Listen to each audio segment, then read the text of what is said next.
Abigail here at the Breaking Glass Mixer at AFM at the Indio Lounge, and I'm here with Domiziano Arcangeli. Arcangeli, I got it. He's from Italy.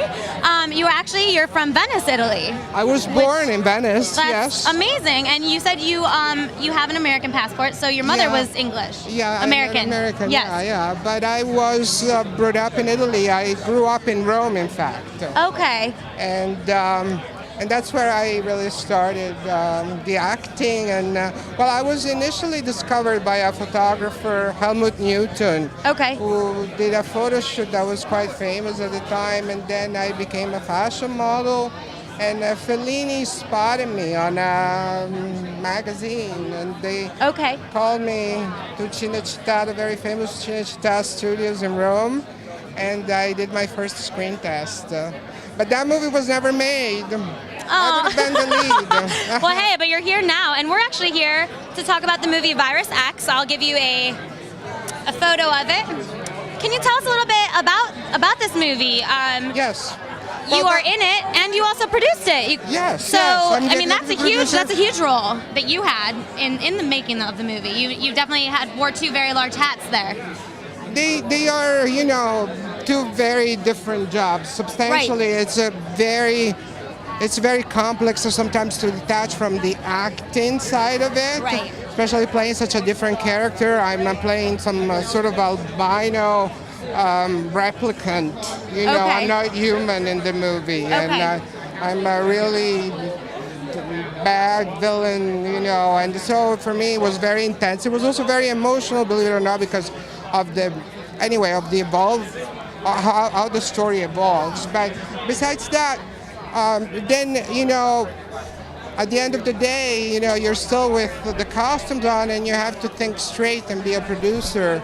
It's not easy. I mean, for me, it's been always very challenging. To cut from being this character, and you envelop that character, and then to say, okay, now this is me. Now it's me. Right. And what do I think artistically and as a producer? Yes. That's amazing.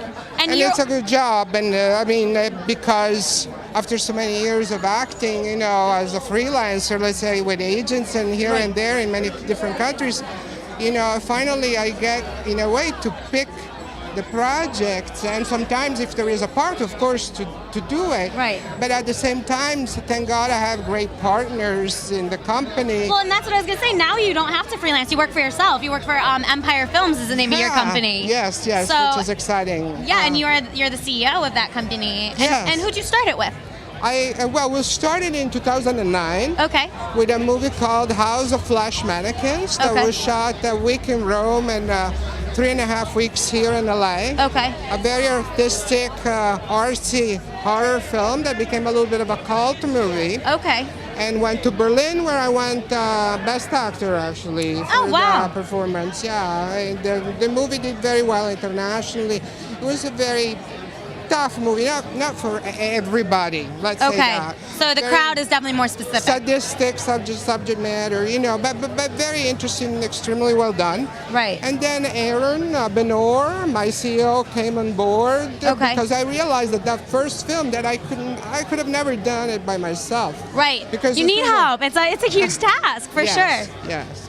And now John Placencia and another guy, his name is Jason Fisher. I would like to name them because they're very important to Empire.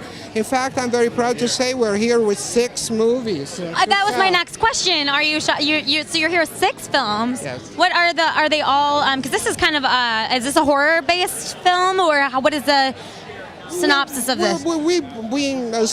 I hate to say specialized. Okay, you're right. Because I don't like that word, but definitely also the fact that I used to be in very famous horror films when I was a teen with directors like Lucio Fulci or Jess Franco in Spain. In Europe, I worked a lot in that genre. Now they came back. And so we have, in a way, worked and kept on working also on horror film, but always with more of a personal, more visionary, artistic point of view, more psychological, trying to avoid the slasher, or the more It's an artistic horror movie, More something that people can artistic. appreciate Yes. visually as well. Yeah, for sure. We've done comedies, we've done drama, we've done Red Crocodile, a movie that is about a drug that comes from Russia that it's devastating and that we're selling here also. The American film market. And Virus X, instead, this sci-fi outbreak kind of movie. So okay, so yeah, what happens? Ebola, you know, I mean, I'm not really happy to say that, but it's kind of interesting. Right. It's an outbreak. It's, I don't know if you ever saw a movie called Quarantine. I haven't, but I've heard of it. Yeah. Yes. Okay. It's a bunch of, lab scientists, supposedly trying to find for an antidote for the viruses, but they are manipulated by the corporations who want something else. Okay. And they don't know what's happening. That sounds amazing. Yeah, it's very interesting. It's very timely. Lionsgate has distributed the movie in the United States domestically. Now we're selling here internationally. And we made the cover. I should say, I was gonna say they made the cover of Variety magazine. Why wouldn't you brag about that? That's bragworthy for sure, for sure. Well, thank you so much for stopping by and taking some time to chat with us. It's a great time, and I know Breaking Glass too. They always liked my movies, especially one called Brides of Sodom. So I hope to work with them as well. So yes. I feel like home. Good. Well, we're glad that you feel that way here. That's excellent. So. And you're the kindest host. So. Oh, thank you. Thank you so much. Thanks for stopping to chat with us. Thank you. Thank you very much. Have a good evening. Have a good night.